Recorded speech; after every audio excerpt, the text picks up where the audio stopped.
नमस्कार। आज इस वीडियो लेक्चर में हम स्टॉक एवं प्रवाह चर स्टॉक एंड फ्लो वेरिएबल के बारे में चर्चा करेंगे। आर्थिक सिद्धांतों के निर्माण में हम चर राशियों का प्रयोग करते हैं।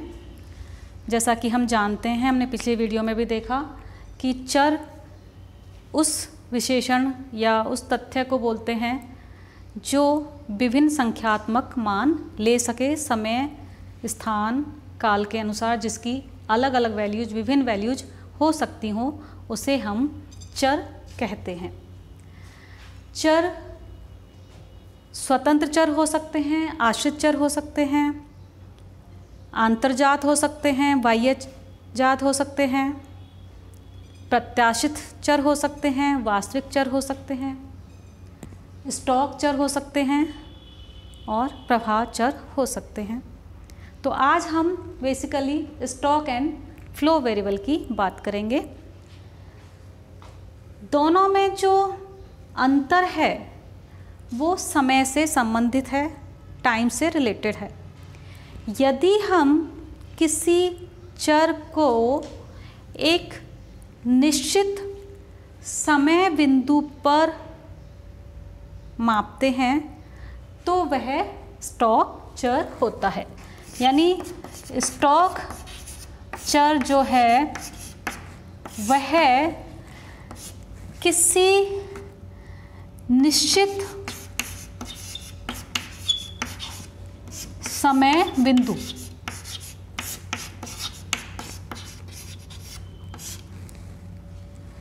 यानी स्पेसिफाइड पॉइंट ऑफ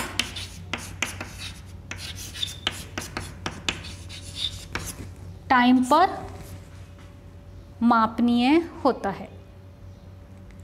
और प्रवाह चर फ्लो वेरिएबल निश्चित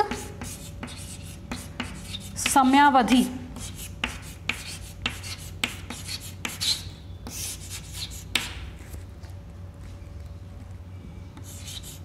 पर मापनीय होता है।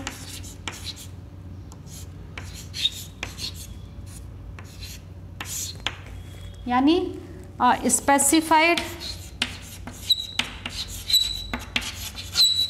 Period of time.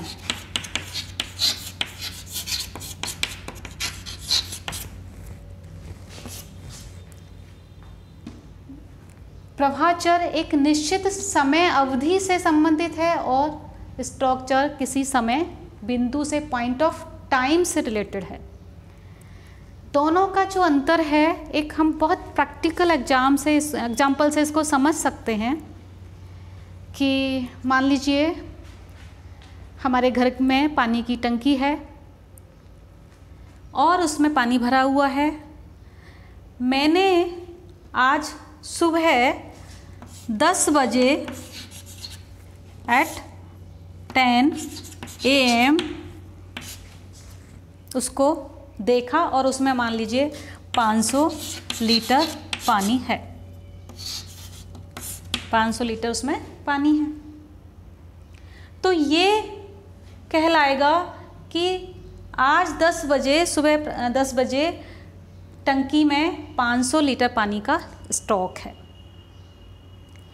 लेकिन यदि टंकी से पानी बह रहा है, चाहे वो किचन के नल के माध्यम से बह रहा है, कहीं से भी बह रहा है, मान लीजिए पानी उसमें से निकल रहा है टंकी में से, और वो पानी 20 मिनट तक बहता रहा और 10-20 पर जो उसमें 300 लीटर पानी रह गया।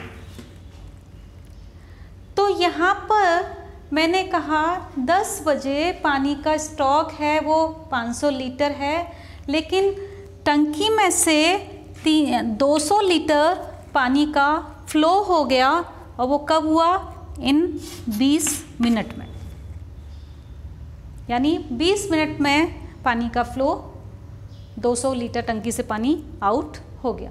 तो हमने पानी जो है वो एक पर्टिकुलर पॉइंट ऑफ टाइम पर मेजर किया, वो स्टॉक वेरिएबल हुआ, और हमने उस टंकी में से जो पानी निकल गया, हमने उस 20 मिनट में देखा कि 20 मिनट में पानी टंकी में से 200 लीटर निकल गया, पानी का वो फ्लो है, फ्लो वेरिएबल, वहाँ पर हम फ्लो वेरिएबल काम ले रहे हैं। तो ये बहुत सिंपल सा उदाहरण है जिससे हम फ्लो वेरिएबल और स्टॉक वेरिएबल को समझ सकते हैं। जैसे अब भारत सरकार है प्रतिवर्ष इकोनॉमिक सर्वे प्रकाशित करती है, उसमें बहुत सारे वेरिएबल्स दिए हुए होते हैं, जैसे राष्ट्रीय आय के आंकड़े, उत्पादन के आंकड़े, आयात निर्यात के आंकड़े, व्यापार घाटे के आंकड़े। तो वो सब जो आंकड़े हैं वो एक निश्चित समयावधि, एक फाइनेंशियल ईयर से रिलेटेड होते हैं, तो वो सब प्रवाह चर हैं। इसी प्रकार यदि हम बैंक की बैलेंस शीट की बात करें, जैसे बैंक की बैलेंस शीट मान लीजिए 31 मार्च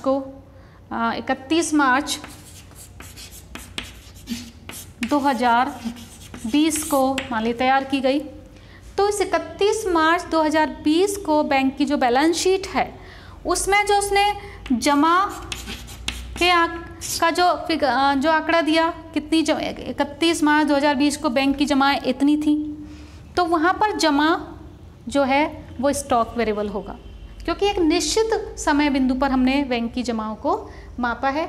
लेकिन मैं यदि यह कहूँ कि 1 वर्ष की अवधि में बैंक को इतनी जमाएं प्राप्त हुई, तो वहाँ पर जो जमाएं हैं वो फ्लो वेरिएबल हो जाएंगे। यानी बैंक को 1 अप्रैल 2019 से 31 मार्च 2020 के बीच में जितने करोड़ रुपए की जमाएं प्राप्त हुई वह फ्लो वेरिएबल हो जाएगा।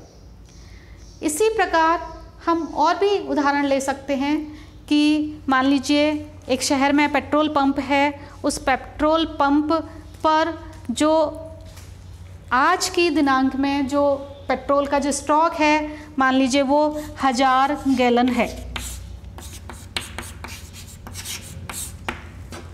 और उसमें भी हम टाइम स्पेसिफाइड करेंगे कि आज कितने बजे पेट्रोल का जो स्टॉक है पेट्रोल पंप पर शहर में वो स्टॉक वेरिएबल हो गया। लेकिन यदि हम कहें कि शहर के इस पेट्रोल पंप पर पेट्रोल पंप है, मान लीजिए इस पर वर्ष भर में मान लीजिए उसमें मान लीजिए 10,000 गैलन वर्ष भर में बिक्री हो जाती है, तो यहाँ पेट्रोल की बिक्री जो है जो वर्ष भर में हुई है वो फ्लो वेरिएबल हो जाएगी। इसी प्रकार जो मुद्रा पूर्ति है, मुद्रा पूर्ति एक निश्चित समय बिंदु पर मेजरेबल होती है। हम कहते हैं कि जो M1 है या M3 है, इनकी जो मात्रा हम मेजर करते हैं वो एक निश्चित समय बिंदु पर होती है, तो वह स्टॉक चर है। तो अर्थशास्त्र में हम बहुत सारे स्टॉक वेरिएबल्स और फ्लो वेरिएबल्स की चर्चा करते हैं। इसी प्रकार जैसे मैं कहूँ देश की जनसंख्या, भारत की जनसंख्या मान लीजिए 1 मार्च 2011 को 121 करोड़ थी, तो ये स्टॉक वेरिएबल है। या मैं कहूँ कि 12 जून 2020 को भारत के फॉरेन रिजर्व जितने हैं मान लीजिए 507 बिलियन डॉलर हैं, तो ये जो है वो स्टॉक वेरिएबल होगा कि भारत के विदेशी विनिमय का जो स्टॉक है वो इतना है, भारत के जो फॉरेन रिजर्व्स हैं वो इतने हैं। तो इस प्रकार जो स्टॉक वेरिएबल्स को हमने देखा। इसी प्रकार जो देश में रोजगार प्राप्त व्यक्तियों की संख्या है वो भी स्टॉक वेरिएबल है। देश में श्रम शक्ति की मात्रा है वो स्टॉक वेरिएबल है, लेकिन 1 वर्ष की अवधि में श्रम शक्ति में होने वाली जो वृद्धि है वह प्रवाह चर है। लेकिन कुछ जो वेरिएबल्स हैं वो प्रवाह चर ही होते हैं, जैसे आय है। आय मान लीजिए मुझे एक महीने भर की जो तनख्वाह है, जो सैलरी है, वो मुझे मान लीजिए 50,000 मिलती है, तो वो 50,000 सैलरी जो मुझे मिलती है वो पूरे महीने भर की सैलरी है, पूरे महीने भर का वेतन है, आय है मेरी, तो वो प्रवाह चर है। तो इस प्रकार जो प्रवाह चर हैं वो निश्चित जो समयावधि में मापनीय है और स्टॉक चर निश्चित समय बिंदु पर मापनीय होते हैं।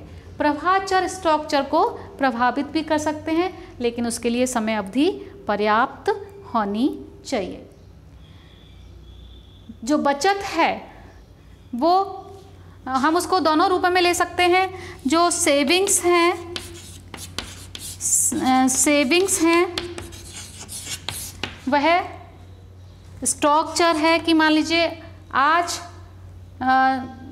के दिन मेरे पास इतनी सेविंग्स हैं, तो उसमें समय मेंशन होगा किस दिन, तो वो स्टॉक चर है। लेकिन मैंने पूरे एक महीने में इतनी सेविंग की, तो वो महीना भर की जो सेविंग है, जो बचत है, वो प्रवाह चर हो जाएगी। तो इस प्रकार हम अर्थशास्त्र में स्टॉक वेरिएबल्स और फ्लो वेरिएबल्स का काफ़ी प्रयोग करते हैं। तो हमें ये ध्यान में रखना चाहिए कि वो वेरिएबल निश्चित समय बिंदु पर मेजरेबल है या निश्चित समयावधि में मेजरेबल है। उसी के अनुसार हम उसे प्रवाह चर और स्टॉक चर की कैटेगरी में रखेंगे। Thank you.